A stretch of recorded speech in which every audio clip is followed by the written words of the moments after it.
Chegamos no exercício 4.5, em que é pedido, a partir de uma precipitação de um dia registrada por 4 pluviômetros, é para a gente traçar a isoieta desse evento. Lembra que eu falei para vocês que eu fiz essa redução porque senão ficaria muito complicada da gente trabalhar com aquelas várias divisõezinhas, tá?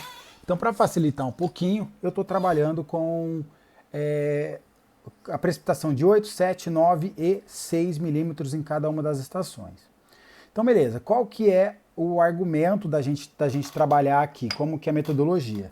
Nós pegamos duas estações, então no caso a precipitação, a estação 1 e a estação 2, e vamos traçar uma linha unindo toda ela, tá bem? No caso, a estação 1 ela teve 8 milímetros de precipitação e a estação 2 ela teve 7 milímetros de precipitação.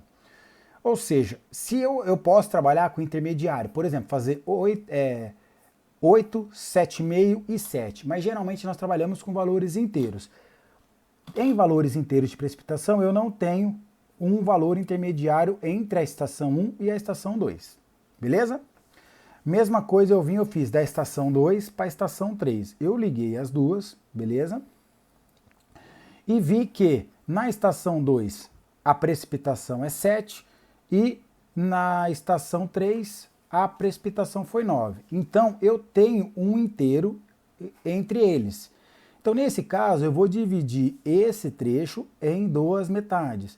Eu vim aqui e vi ó, que a distância entre eles está de 8,6. Então no 7,6, então a metade deles foi 4,9. 3,8, perdão. Então eu vim aqui e coloquei um valor, dividindo essa linha na metade.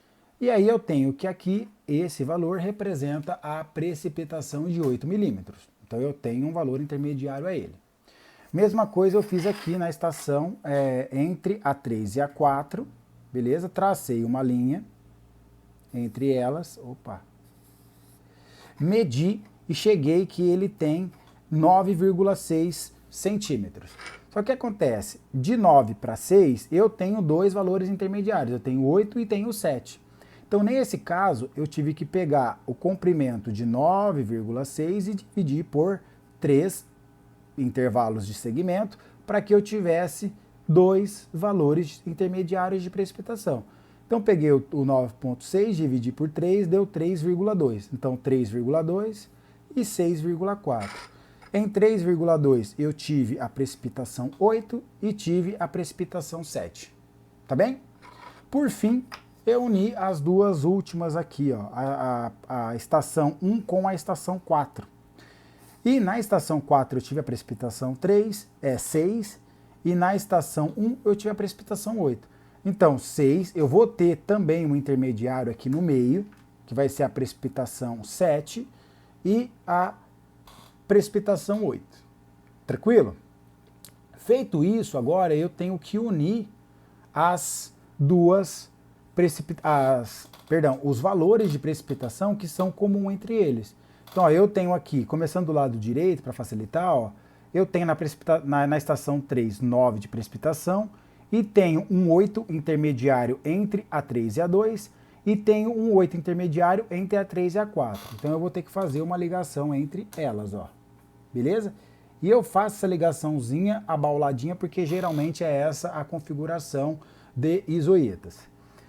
Aí eu vou para o próximo, ó. Eu tenho a estação 7 lá em cima, tenho o valor 7 intermediário entre a 3 e a 4, e tenho o valor 7 também intermediário entre a 8, entre a 1 e a 4. Então eu vou ter que ligar esses três pontos, também tentando fazer abauladinho, ó, esses valores, tá? Então provavelmente é essa configuração. E aí, como nós temos essa 8, é provável que essa curva 8 aqui, ó, ela se junte com a próxima curva 8, com o próximo valor da estação 8. Então é capaz que eu tenha aqui algo assim, ó, tá?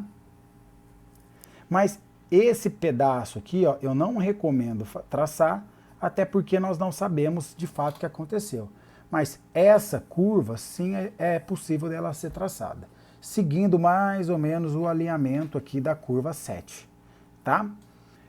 E tá feito, galera. Essa é a isoeta das precipitações que aconteceram. Se vocês quiserem, vocês podem trabalhar esses valores aqui, mas lembra o seguinte, ó, sempre eu vou ter que dividir o segmento de reta um pedaço a mais do que o número de valores intermediários que eu tenho.